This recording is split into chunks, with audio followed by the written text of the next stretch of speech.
WhatsApp guys, आज हम देखने वाले हैं Tripti Dimri's untold journey, what really happened behind the scenes. तो मुझे लगता है बायोग्राफी टाइप भी होगी, कहां से शुरू करी थी हर एक चीज। लेकिन आज आप देख लो, तृप्ति जैसी मूवी में होती है, मूवी अच्छा कर रही है।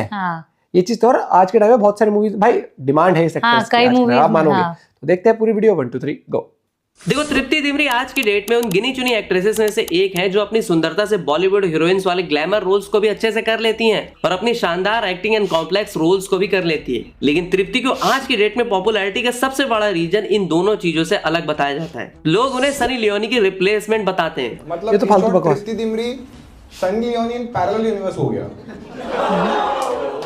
ये तो फालतू। लेकिन तृप्ति ने जहां एक आउटसाइडर की तरह छोटे मोटे रोल्स के साथ शुरुआत करी थी, तब उनको अंडररेटेड एक्टर्स में से एक गिना जाता था। फिल्मी पंडित उनकी बुलबुल कला जैसी फिल्मों के कसीदे पढ़ते फिरते थे। लेकिन आज अचानक से ऐसा क्या हो जाता है कि बहुत लोग उनको ओवररेटेड का टैग देते हैं। उन्हें तृप्ति लोमड़ी कह के बुलाया जाता है। ट्रोलिंग से बहुत ज्यादा एक्सट्रीम हेट दिया जाता है। लोग यहाँ तक कहते हैं कि इसने फिल्मों में काम पाने के लिए डायरेक्टर प्रोड्यूसर्स के साथ कॉम्प्रोमाइज किया है। अब रोए कभी? फालतू बकवास। बहुत रोई थी। रियली? हाँ, एनिमल के बाद आई वाज रियली। देखो, सिनेमा इंडस्ट्री में हर एक्टर को कंट्रोवर्सीज का सामना करना पड़ता है, क्योंकि सिनेमा के ग्राउंड पे सिर्फ गोल नहीं लगते, कीचड़ वाले दाग भी लगते हैं। तृप्ति के साथ भी वैसा ही हुआ। लेकिन बात यहाँ तक बिगड़ी है कि जिन कंट्रोवर्सीज में तृप्ति का दूर तक कोई वास्ता नहीं था, उसमें भी वो किसी न किसी तरह से फंस जा रही है। और वो कौन सी मूवी है जिसने तृप्ति की इमेज को पूरी तरह से बदल के रख दिया था? आज या आने वाले टाइम में ऐसा वो क्या कर रही है जिससे उनकी इमेज पूरी तरह से बदल जाए? ये सब जानना है तो चलिए आगे वीडियो में बात करते हैं।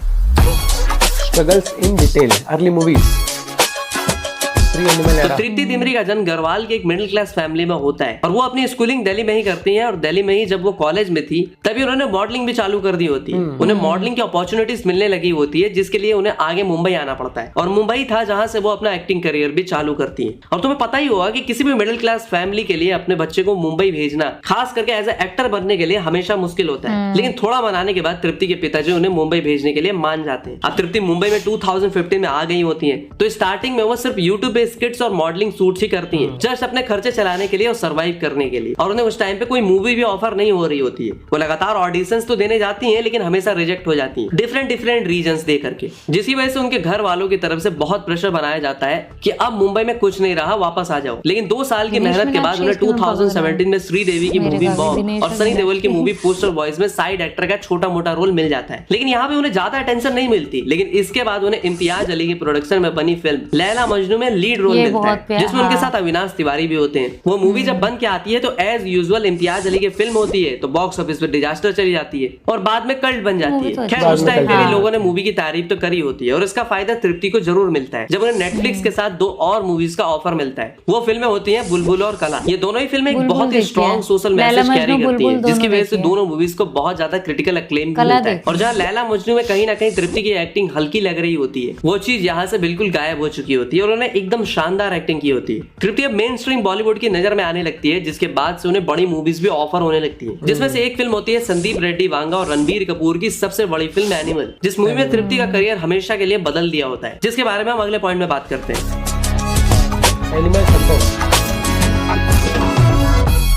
अब तुम्हें पता ही होगा कि एनिमल 2023 की सबसे बड़ी ब्लॉकबस्टर फिल्म में से एक थी। बेशक मूवी ने जवान पठान की तरह 1000 करोड़ नहीं किया था, लेकिन उसका कल्चरल इंपैक्ट सबसे ज्यादा था। पूरी दुनिया में मूवी के बारे में अच्छा या बुरा बात तो किया जा रहा था। अब इसी डिस्कशन में तृप्ति डिमरी भी आ जाती है, लेकिन डिस्कशन उनके एक्टिंग या रोल के बारे में कम, उनके न्यूड सीन्स के बारे में ज्यादा होने लगते हैं। अब देखो, न्यूड सीन्स इंडिया में करना बहुत ही रेयर एंड बोल्ड माना जाता है, खास करके एक्ट्रेसेस के लिए। अब वैसे तो बैकलेस मेल एक्टर्स को भी मिलता है, लेकिन पब्लिक एक्ट्रेसेस को बर्दाश्त नहीं कर पाती। तृप्ति यहाँ के बाद नो डाउट बहुत पॉपुलर हो जाती है, लेकिन उनको मिलता है इसके लिए हेट। लोग उनका प्रोड्यूसर स्लेव कास्टिंग हाउस के थ्रू मूवीज लेने तक का टैग देते हैं, यहाँ तक कहते हैं कि ये बिस्तर गर्म करके फिल्में लेती हैं। जबकि तृप्ति को जो मूवीज एनिमल के पहले या बाद में मूवीज उनकी पॉपुलैरिटी के दम पे ही मिली थी। और यहाँ तक उन्होंने इंटरव्यूज में भी बताया था कि न्यूड सीन शूट होते वक्त वांगा ने एज अ डायरेक्टर ये ध्यान रखा था कि तृप्ति किसी भी तरह से अनकंफर्टेबल फील ना करे। Yeah, the second day when he told me everything about Zoya, he said that there's a scene that I'm looking to do and with you and Ranveer, and he said that I'm going to be shooting it very aesthetically. It's going to look beautiful, but if you're not comfortable, then we'll think of another way of doing it. And he showed me references, and he told me that he wants to create a Beauty and the Beast kind of an image, and he told me why it is important for the film. And you know, he just made it, you know, he was treating it like any other scene in the film, which kind of animal के बाद तृप्ति की image बहुत हद तक बदल चुकी थी। Producers भी उनको उसी तरह के रोल्स में कास्ट करने लगे थे। एनिमल के बाद तृप्ति की अगली फिल्म होती है बैड न्यूज, जो तुमको पता ही होगा कि एक बच्चे के दो बाप वाले कॉन्सेप्ट की वजह से कंट्रोवर्सीज में आ गिरती है। लेकिन मूवी का सबसे बड़ा कंट्रोवर्शियल पॉइंट होता है वो विकी कौशल और तृप्ति दिमरी का स्टीमी गाना, जो पहले कभी इस फिल्म में होने ही नहीं वाला था। इसको स्पेशली तृप्ति के एनिमल के बाद मिली हुई हाइप को इनकैश करने के लिए डाल दिया जाता है। और उसके बाद तृप्ति की मूवी आती है विकी और विद्या का वो वाला वीडियो। अब ये जो वो वाला वीडियो है वो एक मैरिड कपल का टपाटप टेप होता है। देखो इस फिल्म में कोई ऐसा कोई स्टीमी सीन्स वगैरह नहीं होता है, लेकिन तृप्ति के डांस का बहुत मजाक उड़ाया जाता है क्योंकि वो अच्छी डांसर ऑब्वियसली नहीं है। इसके अलावा तृप्ति को भूल भुलैया 3 ऑफर की जाती है, जहां पर वो कार्तिक के लव इंटरेस्ट का रोल प्ले करती है और उनका काम बस पूरी मूवी में क्लीवेज दिखाना ही होता है, जिसमें क्लियरली डायरेक्टर की गलती है। इन मूवीज ने कहीं ना कहीं तृप्ति की एक प्रॉपर नेगेटिव इमेज बना दी होती है ऑडियंस में। तृप्ति को काम तो मिल रहा होता है लेकिन उस तरह के रोल्स या फिल्में ही मिल रही होते हैं। अब जैसा कि मैंने वीडियो में तुम्हें पहले ही बताया था कि तृप्ति को लैला मजनू से बहुत तरह के फायदे होते हैं। उसी का रिजल्ट 2024 में लैला मजनू के री रिलीज होने पे होता है, जहां ये फिल्म ब्लॉकबस्टर हो जाती है और अपनी ओरिजिनल रिलीज से भी ज्यादा कलेक्शन करती है और तृप्ति की भी तारीफ होती है। लेकिन फिर भी तृप्ति की जो इमेज एनिमल या उसके बाद वाली फिल्मों से बन चुकी थी उसमें कुछ भी इंप्रूवमेंट नहीं होता। इसके बाद तृप्ति के करियर में एक और बड़ी कंट्रोवर्सी होती है जिसमें उनका कोई हाथ ही नहीं होता, लेकिन वो बिना मतलब में घसीट ली जाती है, जिसके बारे में तुम्हें अगले पॉइंट में बताऊंगा। तो ये बात ज्यादा पुरानी नहीं है, तुम्हें पता ही होगा कि संदीप रेड्डी वांगा अपनी अगली फिल्म स्पिरिट में प्रभास के साथ काम कर रहे होते हैं, जिसकी फीमेल लीड का रोल उन्होंने दीपिका पादुकोण को ऑफर किया होता है। ऑब्वियसली फिल्म में कुछ इंटीमेट सीन्स वगैरह होते हैं जिनको टोन डाउन करने के लिए दीपिका ने डिमांड की होती है, जिसके लिए वांगा मान भी जाते हैं। लेकिन उसके बाद दीपिका की और बहुत सारे डिमांड्स एक एक करके सामने आने लगती है, जैसे कि वो एक स्पेसिफिक टाइम तक काम करेगी, मूवी के प्रॉफिट शेयर में से हिस्सा लेंगे, अंटर पंटर साथ में आएंगे, 8-10 वैनिटी वैन चाहिए होगी। जिसके बाद वांगा तो छोड़ो, इवन प्रोड्यूसर्स भी दीपिका से नाराज हो जाते हैं और उनसे ये डील तोड़ देते हैं। जिसके बाद दीपिका ने काफी अपोजिट पीआर करवाई होती है वांगा के अगेंस्ट। वो अपनी मूवीज में एक्ट्रेसेस को उल्टे सीधे सीन्स डालती हैं और इसी के बीच में वो तृप्ति को भी घसीट लेती हैं। अब मैं तुम्हें बता दूं कि जरूर ये खबर आई थी कि मूवी में इंटीमेट सीन्स होंगे, लेकिन ये कहीं मेंशन नहीं हुआ था कि फीमेल लीड एक हॉट नर्स के कैरेक्टर में होगी। और ये खबर दीपिका के पीआर के थ्रू ही आई थी, जो कि स्क्रिप्ट में से शायद उन्होंने लीक कर दी थी। जिसके बाद वांगा अपने अल्फा मेल गुस्से वाले मोड में आके ट्विटर पे लंबा चौड़ा ट्वीट करके बिना नाम लिए दीपिका को एक्सपोज कर देते हैं। जिसके कुछ टाइम बाद खबर आ जाती है कि स्पिरिट में अब फीमेल लीड में तृप्ति दिमरी को कास्ट किया जा रहा है। अब मैक्सिमम ऑडियंस का इसमें यही रिएक्शन था कि तृप्ति को फिर से मूवी में सेक्सुअलाइज किया जाएगा और जरूर इससे उनकी इमेज पे कोई ज्यादा फर्क नहीं आएगा। लेकिन अगर मैं आपको बताऊं कि तृप्ति दिमरी काफी टाइम से अपनी इमेज को सुधारने की धीरे धीरे कोशिश कर रही है। अब वो कैसे, मैं तुम्हें अगले पॉइंट में बताता हूँ। Upcoming movies, how she is going to change her image.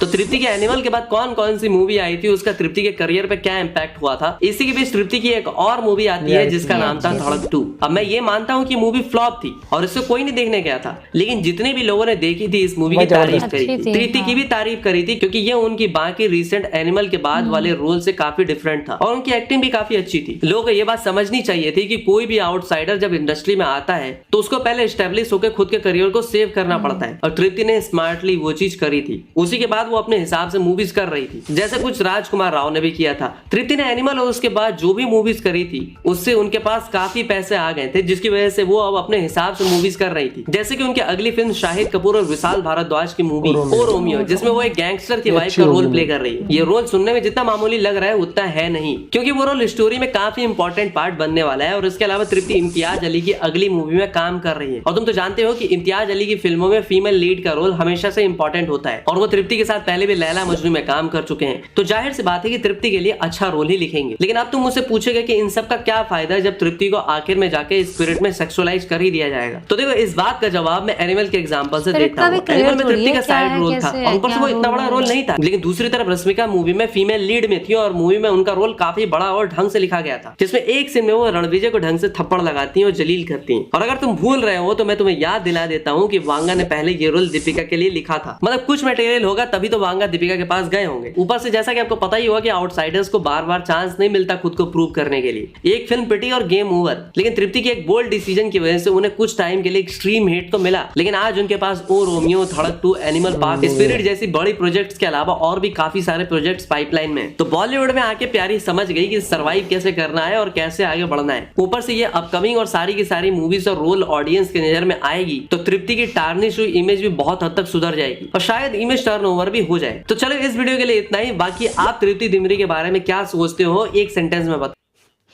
Actress है भाई, वो एक्ट्रेस है, वो एक कैरेक्टर प्ले कर रही है मूवी में। आप हमेशा देखना कि जैसे एक इंसान नहीं, होता मैंने है ये चीज देखी है, जब भी कोई एक्ट्रेस धीरे मतलब ऐसे कुछ या सक्सेसफुल कि होते हैं मेल को फिर तो आप शुरू हो अल्फा जाता है। बना देते हो, माय गॉड ये हाँ। चीज। और सुनो मेरी बात, मैं हमेशा कहता हूँ कि मूवी में एक जो रोल होता है वो कैरेक्टर का होता है, वो आप कैरेक्टर प्ले कर रहे हो। एग्जांपल अब जैसे मूवी आ रही है बॉर्डर 2, उसके अंदर देखना जितने भी भी वो और सोल्जर्स बने हैं, जैसे हाँ। वरुण धवन हो गया, संजय, वो एक रोल कर रहे हैं, वो कैरेक्टर कर रहे हैं, वो उनका सबका अलग अलग नेचर होता है भाई। और एक चीज आपको समझनी पड़ेगी, मूवीज है, मूवीज में आपको सर्वाइव भी करना है, आपको हर चीज भी करनी है, और एक मूवी की स्क्रिप्ट की जो डिमांड है भाई उस हिसाब से होगा ना।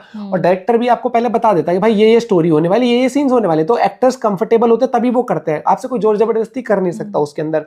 और अब जैसे टॉक्सिक भी आई, उसके अंदर भी सीन्स है, वो चीज, वो एक कैरेक्टर है, उस स्टोरी की वो डिमांड है, वो चीज है। हॉलीवुड करे तो we are like oh my God, और यहाँ पर जब होती है वो चीजें, हम क्या करते हैं, हम कैरेक्टर असेसिनेशन पर आ जाते हैं किसी भी कि एक्टर एक्ट्रेसेस की, कितना- जबकि आपको ये समझना चाहिए वो उसका काम है, वो काम कर रहे हैं। आपको पता है एक मूवी का सीन शूट होता है, कितने लोग होते हैं, किस तरीके से होता है वो चीज, देखना आप सबको देखोगे है, ना, वो भी खड़े होगे करना, वहां पर, आपको हाँ। लगेगा नहीं मूवी शूटिंग, और आपको ऐसा लगा भाई साहब भीड़ सी लगी हुई है, अजीब सा चल, वो आपको थोड़ा होना चाहिए।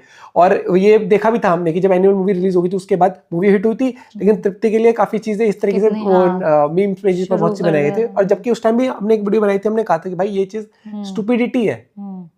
ऐसे तो कोई भिखारी बना हुआ पिक्चर में कोई हीरो मान लो, या फिर कोई टेररिस्ट बना, तो उसको आप टेररिस्ट क्या दोगे हमेशा के लिए, हाँ। या उसको उसी नजर से देखोगे? तो थोड़ी सोच बदलो, पिक्चर को पिक्चर की तरह लिया करो, देख के आयो, मजे करो, मस्त रहो, ठीक है। हम तो यहाँ पर इसने शादी में ये पहना था, अच्छी नहीं लग रही थी यार, क्या पहना दे किसने, इस पे भी जज कर देते हैं। तो इंसान है भैया, हम भी जज ही कर देते हैं, लेकिन एक कैरेक्टर असेसिनेशन नहीं होना चाहिए कभी भी किसी का। और मुझे लगता है लड़कों को इतना फर्क नहीं पड़ता जितना लड़कियों को पड़ जाता है, लेकिन अब वो इस लेवल पर पहुंचे, उनको पता है कि भैया ठीक है, नहीं फर्क हमें पड़ता, काम करना है, बोलते ये रहो। करते रहो। मिलते हैं एक साथ, बाय, टेक केयर।